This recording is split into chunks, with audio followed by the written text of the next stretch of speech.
നമസ്കാരം. ഫണ്ട് 360 പുതിയൊരു അധ്യായത്തിലേക്ക് സ്വാഗതം. നമ്മുടെ ഇന്നത്തെ വിഷയം ഓല ഇലക്ട്രിക് ആണ്. നമ്മൾ ഏകദേശം കഴിഞ്ഞ ഒക്ടോബർ മാസത്തിൽ ഓല ഇലക്ട്രിക്കിനെ കുറിച്ച് ഒരു വീഡിയോ ചെയ്തിട്ടുണ്ടായിരുന്നു. ആ ഒരു വീഡിയോയിൽ നമ്മൾ കുറച്ചൊക്കെ ഈ പറഞ്ഞ പോലെ പെസിമിസ്റ്റിക് ആയിട്ട് കുറച്ച് നല്ലതല്ലാത്ത രീതിയിലൊക്കെയാണ് നമ്മൾ പറഞ്ഞിരുന്നത്. പ്രത്യേകിച്ച് ഒരു ഇലക്ട്രിക് ടൂ വീലർ മാർക്കറ്റിന്റെ അകത്ത് ഒരു കമ്പനിക്ക് എത്തരത്തിൽ നിലനിൽക്കാൻ പറ്റില്ല എന്നുള്ളതിന്റെ ഒരു ഉത്തമ ഉദാഹരണമായിട്ട് നമുക്ക് വേണമെങ്കിൽ ഓല ഇലക്ട്രിക്കിനെ കാണാം എന്ന രീതിയിലാണ് നമ്മൾ കഴിഞ്ഞ ഒക്ടോബറിൽ 2024 ഒക്ടോബറിൽ നമ്മൾ പറഞ്ഞത്. അതിന് ഏകദേശം സപ്പോർട്ടീവായിട്ട് പോലെ തന്നെ ഓല ഇലക്ട്രിക്കിന്റെ വില നിലവാരവും പ്രകടമായി. ഉദാഹരണമായിട്ട് പറയുകയാണെങ്കിൽ 2024 ഒക്ടോബറിൽ ഏകദേശം 95-96 രൂപ വില നിലവാരത്തിൽ ഇരുന്ന കമ്പനി ഇപ്പോൾ ട്രേഡ് ചെയ്യുന്നത് അതിന്റെ പകുതി പോലും ഇല്ലാത്ത നിലയിലാണ്. 40 രൂപ പോലും ഇല്ല, ഏകദേശം 39 രൂപയേ ഉള്ളൂ. ക്രമാനുഗതമായിട്ട് മുകളിൽ നിന്നും താഴേക്ക് പോകുന്നു എന്നർത്ഥം. അതിനിടയിൽ പലതരത്തിലുള്ള വാർത്തകളൊക്കെ, പോസിറ്റീവായിട്ടുള്ള വാർത്തകളൊക്കെ കമ്പനി മാനേജ്മെന്റ് ഉണ്ടാക്കാൻ ശ്രമിച്ചുവെങ്കിലും അവയൊന്നും കാര്യമായിട്ടൊന്നും ഫലവത്തായില്ല. പല ഒത്തിരി റെക്കമെൻഡേഷൻസ് പല പ്ലാറ്റ്ഫോംസിൻ്റെ അകത്ത് നമ്മൾ കണ്ടിരുന്നെങ്കിൽ പോലും, ഒരു ഉയർത്തെഴുന്നേപ്പ് എന്നൊക്കെ പറയുന്ന പോലെ കണ്ടിരുന്നെങ്കിൽ പോലും ഇതൊന്നും കാര്യമായിട്ടൊരു ഫലവത്തായില്ല.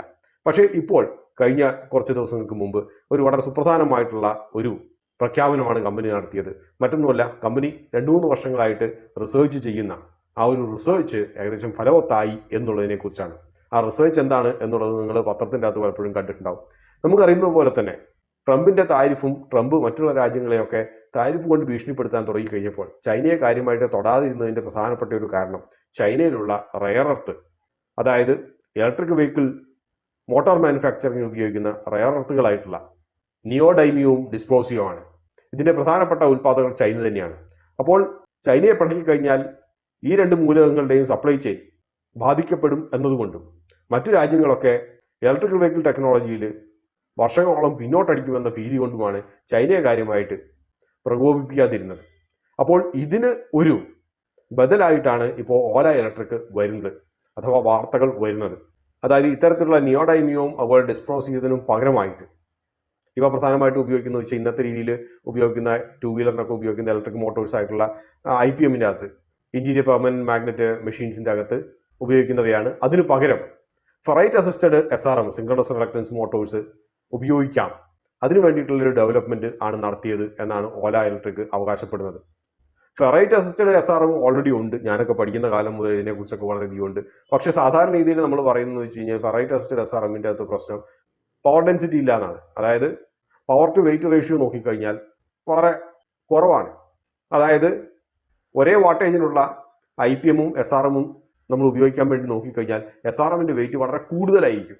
അതായത് വെയിറ്റ് കൂടിയ ഒരു മോട്ടോർ നമുക്ക് ടൂ വീലറിലാണെങ്കിലും ശരി, 4 വീലറിലാണെങ്കിലും ശരി എടുത്ത് വെക്കുക എന്ന് വെച്ച് കഴിഞ്ഞാൽ അത് സാധാരണ എഫിഷ്യൻസി കുറയും, കൂടുതൽ ചാർജ് അത് കൺസ്യൂം ചെയ്യും. അപ്പോൾ അതുകൊണ്ടാണ് ഈ IPM മെഷീൻസുമായിട്ട് മുമ്പോട്ട് പോകുന്നത്, ചൈന ഇത് തുറപ്പിച്ചിട്ടായിട്ട് കാണുന്നത്. അപ്പോൾ ഇതിനൊരു ബദലായിട്ടാണ് ഇപ്പോൾ ഫെറൈറ്റ് അസിസ്റ്റഡ് സിൻക്രണസ് മെഷീൻസ് ഓല ഇലക്ട്രിക് കൊണ്ടുവരുന്നത്.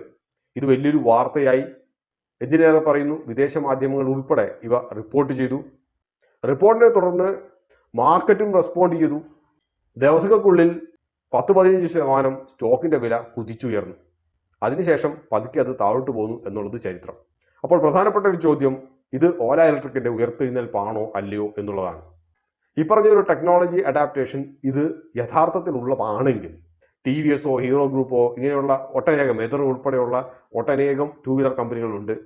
ഇവയെല്ലാം വലിയൊരു പരിധിവരെ പിന്തള്ളി ഓല ഇലക്ട്രിക് ഒരു കുത്തക സ്ഥാപിച്ചെടുക്കും. അത് ഇന്ത്യയിൽ മാത്രമായിരിക്കില്ല, ലോകം മൊത്തമായിരിക്കും. കാരണം ടെക്നോളജി പാറ്റന്റഡ് ആയി കഴിഞ്ഞാൽ ഒരു പാസീവായിട്ടുള്ള ഒരു ടെക്നോളജി റോയൽറ്റി ഇൻകമും കൂടി, പാറ്റന്റിന്റെ മുകളിൽ ഒരു ഇൻകമും കൂടി ഓലയ്ക്ക് ലഭിക്കും. കൂടാതെ പ്രൊഡക്ഷൻ കോസ്റ്റ് കണ്ടമാനം കുറയ്ക്കുന്നത് കൊണ്ട് തന്നെ മാർജിൻസ് കണ്ടമാനം വർദ്ധിക്കുകയും ചെയ്യും. ഇതാണ് വളരെ പോസിറ്റീവായിട്ട് നമ്മൾ ചിന്തിക്കുമ്പോൾ കാണാൻ കഴിയുന്ന ഒരു കാര്യം. പക്ഷേ ഇതിലും ചെറിയൊരു പ്രശ്നമുണ്ട്. കാരണം വർഷങ്ങളായിട്ട് ഈ മേഖലയിൽ വളരെയധികം ഗവേഷണങ്ങൾ നടത്തുന്ന ഒട്ടനേകം ഗവേഷണ സ്ഥാപനങ്ങൾ തന്നെയുണ്ട്. അതായത് ഗവേഷണം മാത്രം നടത്തുന്ന സ്ഥാപനങ്ങളുണ്ട്. ഓട്ടോമൊബൈലിനെ വിടുക, പക്ഷെ ഇതിന് മുകളിൽ ഗവേഷണം നടത്തുന്ന ഒട്ടനേകം സ്ഥാപനങ്ങളുണ്ട്. പക്ഷെ അവയ്ക്കൊന്നും വർഷങ്ങളായിട്ടും എത്തിപ്പിടിക്കാൻ കഴിയാത്ത കാര്യം 1.5 വർഷത്തിനുള്ളിൽ ഓല യാഥാർത്ഥ്യമാക്കി എന്നുള്ളത് സത്യത്തിൽ പലർക്കും വിശ്വസിക്കാൻ കുറച്ച് ബുദ്ധിമുട്ടുള്ള ഒരു കാര്യമാണ്. ദേശസ്നേഹത്തിന്റെ പേരിൽ വേണമെങ്കിൽ നമുക്ക് വിശ്വസിക്കാം, പക്ഷെ എങ്കിൽ പോലും പലപ്പോഴും ഇത് വിശ്വാസത്തിലെടുക്കാൻ വേണ്ടിയിട്ട് ചെറുതായിട്ടൊക്കെ ഒരു ബുദ്ധിമുട്ടുണ്ട്. നമ്മൾ ഇതിനു മുമ്പ് കണ്ടിട്ടുള്ളതാണ്. ഏകദേശം 1 വർഷം മുമ്പ് $1 ബില്യൺ ഡീലുമായിട്ട് മറ്റൊരു electric vehicle company ward wizard വളരെയധികം വാർത്തകൾ സൃഷ്ടിച്ചു. ഇതിനെ തുടർന്ന് വാർഡ് വിസാറിന്റെ വില ആ സമയത്ത് കുത്തനെ മുകളിലേക്ക് കയറിപ്പോയി. അത് കഴിഞ്ഞ് തിരിച്ച് താഴെ ഇറങ്ങി വന്നു. ആ സമയത്തും നമ്മൾ ഇതേപോലെ തന്നെയുള്ള ചില സംശയങ്ങളൊക്കെ നമ്മൾ പ്രകടിപ്പിച്ചിട്ടുണ്ടായിരുന്നു. പക്ഷെ അതിനുശേഷം അതിന്റെ റവന്യൂ ഒന്നും പിന്നീടുള്ള ക്വാർട്ടറിലൊന്നും റിഫ്ലക്ട് ചെയ്തിട്ടില്ല. മറ്റധികം വാർത്തകളൊന്നും കണ്ടില്ല. എന്തായാലും ഷെയർ പ്രൈസ് താഴോട്ട് ഇറങ്ങി വന്നു. പാവപ്പെട്ട നിക്ഷേപകർ അതിൻ്റെ അകത്തൊക്കെ പെട്ടുപോയി.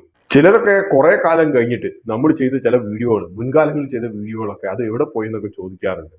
ഉദാഹരണമായിട്ട് പറയുകയാണെങ്കിൽ BCGയെ കുറിച്ച് നമ്മൾ ചെയ്ത വീഡിയോ, ചില മൾട്ടി ലെവൽ മാർക്കറ്റിംഗ് ശൃംഖലകളെ കുറിച്ച് നമ്മൾ ചെയ്ത വീഡിയോകൾ, ഇവയൊക്കെ എവിടെ പോയി എന്നുള്ളതിനെ കുറിച്ചൊക്കെയുള്ള സംശയമാണ്. അതിൻ്റെ ഒരു യാഥാർത്ഥ്യം ഞാൻ പറയാം. നെഗറ്റീവായിട്ട് എന്തൊക്കെ വീഡിയോകൾ ചെയ്തിട്ടുണ്ടോ അവയെല്ലാം ഒരു 3-4 മാസങ്ങൾക്കപ്പുറം പലരും റിപ്പോർട്ട് ചെയ്തിട്ട് അതൊക്കെ റിമൂവ് ചെയ്യിപ്പിച്ചതാണ് പതിവ്. എന്തായാലും വാർഡ് വിസാർഡിന്റെയും ഈ ഓലയുടെയും പഴയ വീഡിയോ അത് രണ്ടും ഇപ്പോഴും ഉണ്ട്. അപ്പോൾ എന്ത് ചെയ്യണമെന്നുള്ളതാണ് ചോദ്യം ഓല ഇലക്ട്രിക്കിനെ കുറിച്ച്. എൻ്റെ വ്യക്തിപരമായിട്ടുള്ള അഭിപ്രായം കാത്തിരിക്കുക എന്നുള്ളത് തന്നെയാണ്. ഇങ്ങനത്തെ ഒരു ടെക്നോളജി ഉണ്ടെങ്കിൽ, അഥവാ അത് യഥാർത്ഥത്തിൽ യാഥാർത്ഥ്യമാക്കിയിട്ടുണ്ടെങ്കിൽ, കുറച്ചുകൂടി കാത്തിരുന്നിട്ട് അതിൻ്റെ റവന്യൂ ഒക്കെ ഒന്ന് ജനറേറ്റ് ചെയ്യാൻ തുടങ്ങിയതിന് ശേഷം അതിനുശേഷം മാത്രം ഇതിൻ്റെ അകത്തൊരു എൻട്രി എടുക്കുന്നതായിരിക്കും സുരക്ഷിതം.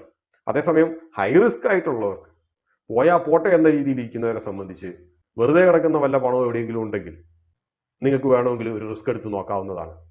പക്ഷെ പക്വതയാർന്ന നിക്ഷേപകൻ ഞാൻ എപ്പോഴും സജസ്റ്റ് ചെയ്യുന്നതെന്ന് വെച്ച് കഴിഞ്ഞാൽ ഈ ഒരു കൗണ്ടറിൽ നിന്നും മാറി നിൽക്കുക എന്നുള്ളത് തന്നെയാണ്. കഴിഞ്ഞ ഒക്ടോബറിൽ ഓലയെ കുറിച്ച് ചെയ്ത വീഡിയോയും അതേപോലെ തന്നെ അതിനു മുമ്പ് വാർഡ് വിസാർഡിനെ കുറിച്ച് ചെയ്ത വീഡിയോയും ഒട്ടനേകം പേർക്ക് ഗുണകരമായി കാണുമെന്ന് കരുതുന്നു. ഒട്ടനേകം പേരുടെ പണം വലിയൊരു പരിധി വരെ നഷ്ടപ്പെടാതിരിക്കാൻ സഹായിച്ചു എന്നും കരുതുന്നു. കാരണം രണ്ട് സ്റ്റോക്കുകളും ഒരു ഫ്രീ ഫോൾ ആയിരുന്നു. ഓല 92-ൽ നിന്നും 39-ലേക്ക് എത്തി. വാർഡ് വിസാർഡ് 56-ൽ നിന്നും 11-ലേക്കും എത്തി. മറ്റൊരു അധ്യായത്തിൽ നമുക്ക് വീണ്ടും കാണാം. അതുവരെ നന്ദി, നമസ്കാരം.